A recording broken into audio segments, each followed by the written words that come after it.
Time now for the Golf Today Roundtable. We're going to welcome in Rex Hoggard from Pebble Beach and Golf Channel senior writer Ryan Lavner from home, a.k.a. Georgia Bulldog Central. Great to see you both. Rex, I want to start with you. You're on property. We're talking about the vibe of this now signature event. Does it still feel like the old Crosby Clam Bake? Well, I think tomorrow it will. I think there's a 100% chance of rain. And when they say 100% chance of rain at Pebble Beach, my guess is it's going to be a 100% chance of rain. So we'll get Crosby weather. But I think Eamon is absolutely correct. When you look at the future of this event, this was a proven commodity. Whether if you like the celebrity version of the competition or not, there was a draw to it. There was the idea that you're sitting on the East Coast, you're freezing to death, and you're watching this beautiful golf course and the celebrities mixed in with some tour players. That was this event's identity. Now it's moving to something else. And I think Jordan Spieth said this a few weeks ago in an interview that he did. It's a very important year for the PGA Tour to prove it's a proof of concept at this point. Are the signature events going to deliver what the Tour hopes they deliver? This is the first week they can get a look at that and decide, did they make this tournament better? I think it's a huge week for the Tour. Ryan, there's always something to fight over on Tour, and the players aren't shy about fighting over it. And one of the things that got some attention this week is the sponsor exemptions into the field. There are 4 of them. 3 of them have gone to members of the PGA Tour's policy board.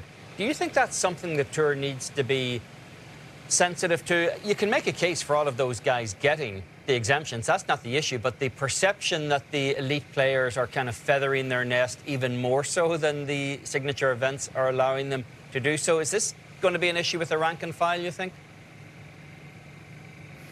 I certainly think it's something to be cognizant of as we continue on with the signature events for the rest of 2024. Sensitive was the word you used, and I would say that's perfectly appropriate in this, because the signature events give these guys such a head start when it comes to the FedEx Cup standings that every sponsor exemption deserves to be scrutinized and justified. And at least this week, it does seem like a thank you note to the players on the PGA Tour policy board for getting the PGA Tour to the point where now we're at least expecting the U.S. investor deal with NBC Sports Group to be finalized and announced any moment. Maverick McNeely, to me, is a different situation, an AT&T ambassador.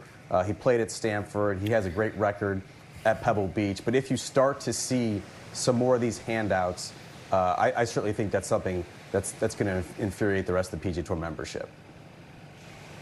And I think when you're going to hear the players continue to grumble about this, I don't think this will be the last we hear of a sponsor exemption going to someone on the policy board. And it does seem like patronage at that point. I think what we'll see as we get further and further into the season, the Tour, at least the tournaments, will start being a little bit more judicious about how they hand those sponsor exemptions out. Because as we've talked about this on the show before, you don't want them going to just one category of player. The Tour is very clear as far as who these are supposed to go to. Sort of the rank and file immediately comes to mind.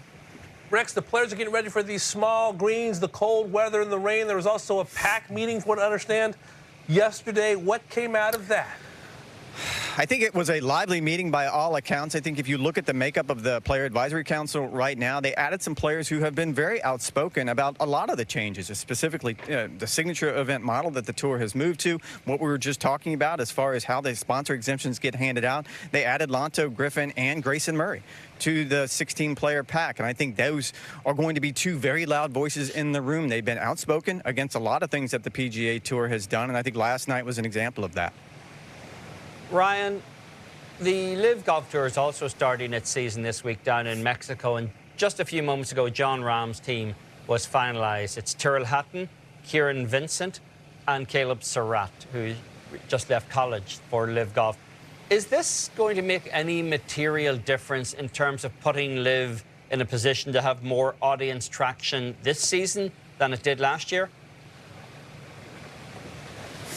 I'm not so sure, Damon. I mean, Liv Golf already had Phil Mickelson, Brooks Koepka, Dustin Johnson, Bryson DeChambeau. Those guys are already needle movers, and it got to a point where the Liv Golf stopped reporting its TV ratings because they were so abysmal. I think when you look at the additions of these players, plus Adrian Meronk, who's supposed to be signing with Martin Keimer's Cleeks teams, I think the bigger point here is that these are 2 top 40 players who would be moving away from the PGA Tour onto a different product. They're highly competitive.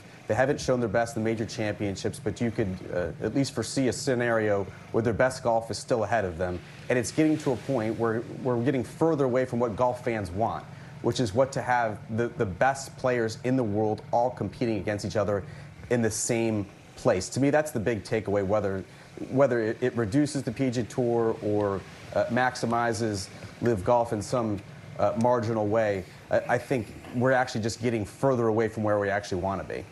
Lav, what about the impact of Caleb Sarat? You're talking about one of the best collegians we have in the country, Arnold Palmer Cup member, Walker Cup member, an incredible junior golf career as well. What kind of impact might his decision have on the collegians behind him? So it's very interesting, especially when you consider it came in the wake of Nick Dunlap's decision to pursue PGA Tour membership, when I'm sure Liv Golf also made a run at him. And I put Nick Dunlap in a completely different category, right? Like, he's the first amateur who went on tour in 33 years. He had such a runway ahead of him that it would almost be impossible to turn that down. But Caleb Sarat is such an interesting situation, because I personally thought after Liv's launch, the best avenue for success was going to be to target some of these young amateur studs. And they actually haven't been that successful in poaching those kids from college, as you might think. You had David Puig from Arizona State. You had Eugenio Shakar from Oklahoma State, who was a top 5 amateur at the time, but that's really it. And so I think, a lot of people will talk about Terrell Hatton and the impact that's going to have on the European Ryder Cup team. Caleb Sarat, to me, though, Damon, is the most interesting piece because of what he can represent. He was a top junior. He was a #1 ranked amateur at this time last year. The PGA Tour is not that far removed from the situation where all of these top players in college and amateur golf had to go toil for a year or two on the Korn Ferry Tour to then make it to the PGA Tour. And so the PGA Tour is going to have to continue to tweak and to really analyze its process for how they get these young players onto the PGA Tour as fast as possible, because Caleb Sarat could show that there's a pathway, if you're an underclassman or a junior in college golf, to be able to make a lot of money and compete against world-class players right away. Rex, I want to go back to this PAC meeting last night. You noticed that the tour over the weekend announced who the new members of the PAC were. There are 9 new guys on there. 8 of them would be considered rank and file. There are a couple of people like Lanto Griffin, Grayson Murray, who've been pretty vocal and hostile to the direction that the tour has been moving. And now we're moving into the period where the Strategic Sports Group private equity deal is imminent. Decisions are going to be made that are going to leave the rank and file feeling pretty raw at times out there. Are you expecting some kind of fireworks or movement in that panel over the course of this season as the arguments start to pick up a little bit of steam? I think the addition of Lanto and specifically Grayson to the PAC, that's sort of a nod to that rank and file that you mentioned. I think the tour understands that there was pushback. There was a letter that was sent to the commissioner just late last year from a group of players who really just wanted an audience. They wanted their voice to be heard. And I think where we are right now, there is so much uncertainty in where the tour is going. Lav just brought up SSG. However that deal plays out, the deal with the PIF from Saudi Arabia, that's going to be a whole different scenario. However, when it comes to the actual players in the room who are going to be making the decisions, and I've heard this for decades on the PGA Tour, the PAC can have a conversation, and they're going to hear information before everyone else. But that doesn't necessarily mean they have a voice. Every member that I've spoken to who served on the PAC said that it was kind of a waste of time because the tour is going to do what the policy board wants to do, not what the PAC wants to do. It's a very important distinction, especially right now, because the PGA Tour has made a clear decision. They're going to lean towards the star players, and even the addition of Lanto and Grayson to the PAC, I don't think is going to change that. And the policy board is heavily skewed towards those elite players right now, Rex. And I noticed in the press release the tour sent out, it lists all of the player directors on the policy board, and it lists the duration of their term as a director, all except Tiger Woods. We know when everyone else is leaving the board. Tiger was co-opted onto the board when the players started to get upset last year.